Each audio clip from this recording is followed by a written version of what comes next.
Bé, doncs ens trobem ara a les jornades de construcció d'allò inabastable. Este projecte que hem fet ací ha sigut aixecar un lloc del coneixement en el que de vegades s'obvia el trànsit, s'obvia ser ocupat per altres coneixements que no són els reglats.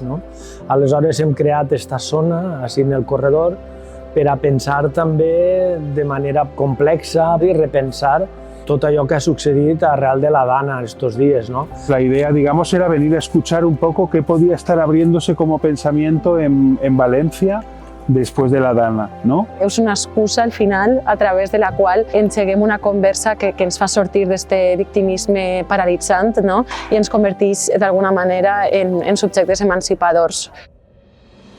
¿Qué reflexiones sobre la responsabilidad política, sobre qué significa la vuelta a la normalidad, qué significa reconstruir una vida, las vidas, las ciudades después de lo ocurrido?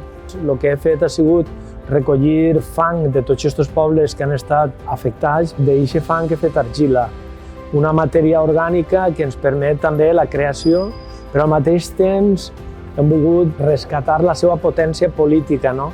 I pensar y fer al mateix temps, ¿no? Que cada vez que se produce en la sociedad pues algún tipo de catástrofe de este tipo, se abren una cantidad de preguntas en la sociedad que de alguna manera activan el pensamiento. En aquest fer pensant, aquest pensar mentre es fas, hem estat reflexionant al voltant de les possibilitats que obri una catàstrofe de la magnitud que ha sigut la Dana. Y en ese sentido pues es una oportunidad para el pensamiento colectivo y político, en tanto que cuestiona cómo es vivir juntos, ¿no? ¿Qué es vivir juntos?